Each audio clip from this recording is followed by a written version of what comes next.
Good morning बच्चों। आज हम तुम लोग को एग्ज़ाम के बाद जो है पढ़ाने जा रहे हैं। हमको उम्मीद है कि तुम लोग बहुत अच्छा एग्ज़ाम दिए होंगे और आगे अभी कुछ दिन के बाद सितंबर के बाद हाफ ईयरली का भी एग्ज़ाम होगा और कोई भी बच्चा सब पेपर देना और अगर पीटी का नहीं दोगे तो बहुत मुश्किल रहेगा। आप सब पेपर के बाद सबसे पहले पीटी के दिमाग में रखना कि हमको पीटी का एग्ज़ाम एक एक बच्चे को देना है और फिर अगर छूट गए और फिर बोर्ड में मान लो अगर यही सारा नंबर जाएगा और नहीं गया तो फेल हो गए तो वो मेरी जिम्मेदारी नहीं है, ना ही स्कूल की जिम्मेदारी है।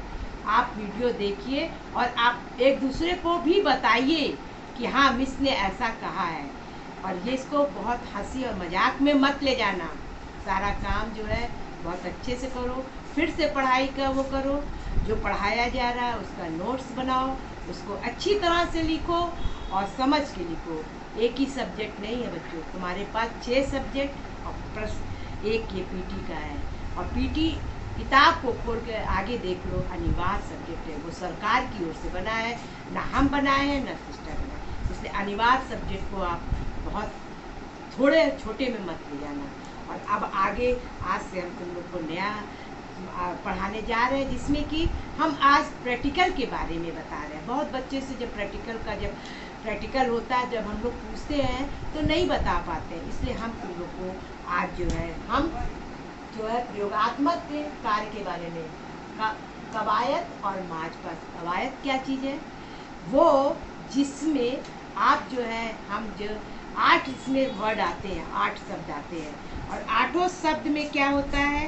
सबसे पहला होता है सावधान। सावधान में ये मालूम है कि बच्चों को स्ट्रेट खड़ा होना चाहता है, मुट्ठी बंद होना चाहिए और सीधा बिल्कुल खड़ा होता है और सीने को तान के खड़े होते हैं, उसको हम कहते हैं सावधान।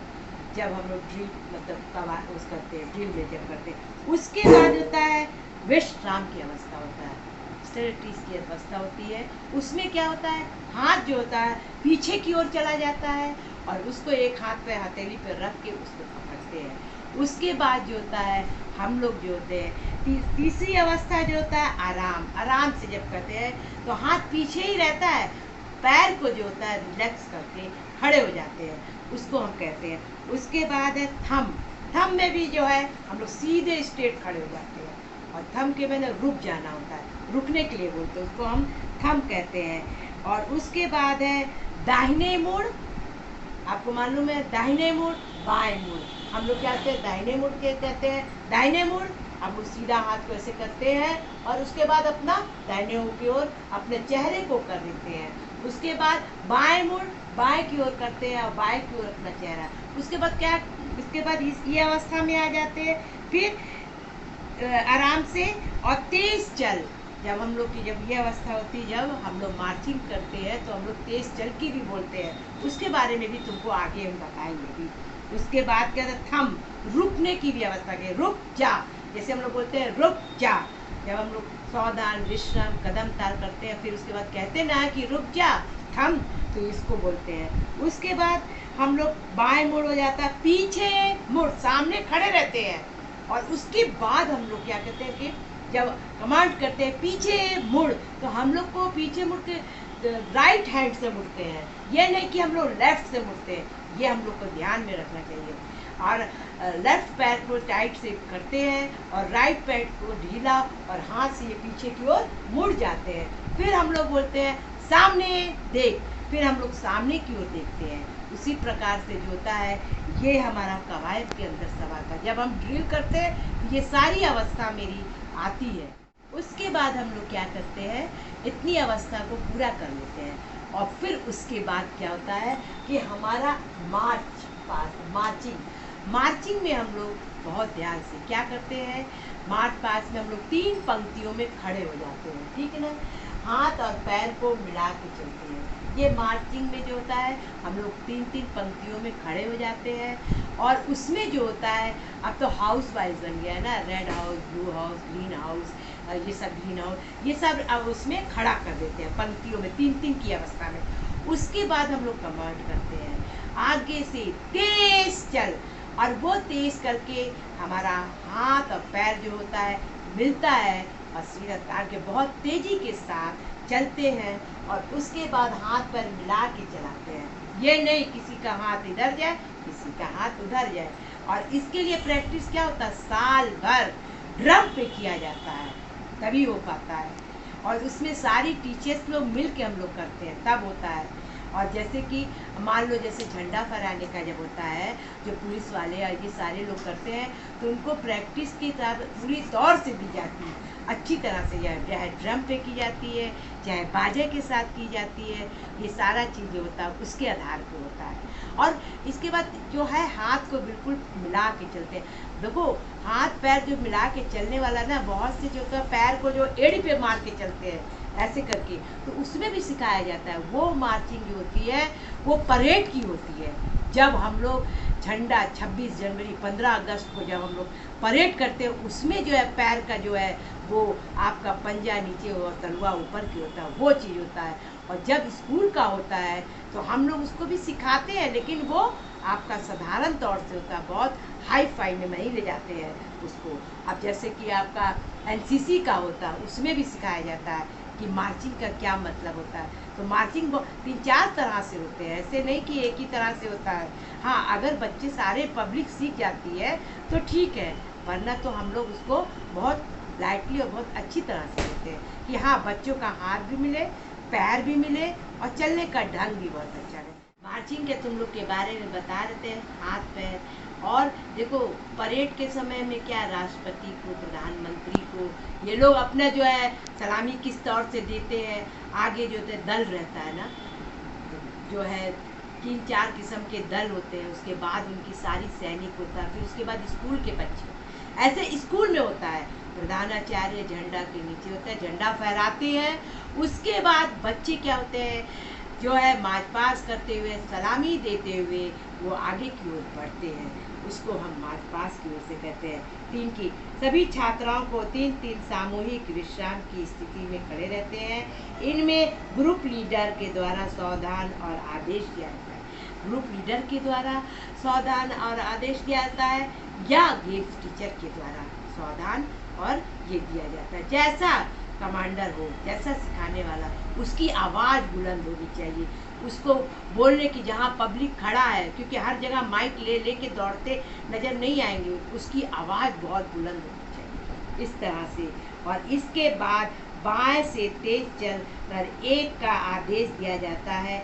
आदेश के प्रत्येक सामूहिक बाएं पैर करे, आगे बढ़ाए। पैर बढ़ाते समय पहले एड़ी जमीन पर और तिकोनी, फिर पंजा और फिर बाएं पैर के हाथ को कंधे के ऊंचाई तक। हाँ, क्या होता है, कंधे की ऊंचाई तक नहीं, हम हाथ को जब मार्च पास्ट करते तो हाथ जो है कंधे से ऊपर नहीं ले जाएंगे, हाथ को हमेशा नीचे की ओर होता है, हमेशा नीचे की ओर रहता है। ये नहीं कि हम ऊपर करके ले जाएंगे मार्च पास्ट करते।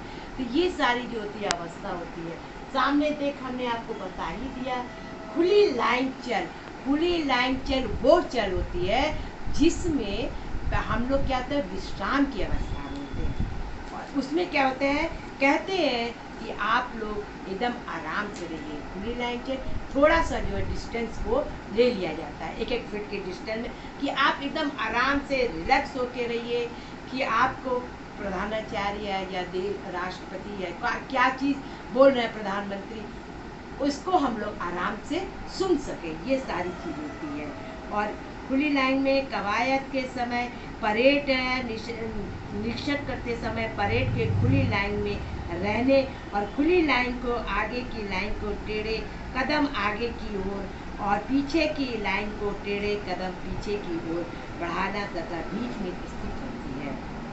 उसके बाद ये सारी चीज़, खुली लाइन की चाल आदेश मिलने से आगे की ओर बढ़ो। जब आदेश, किसी चीज़ का आदेश दिया जाता है, कोई भी चीज़ बिना आदेश के नहीं होता है।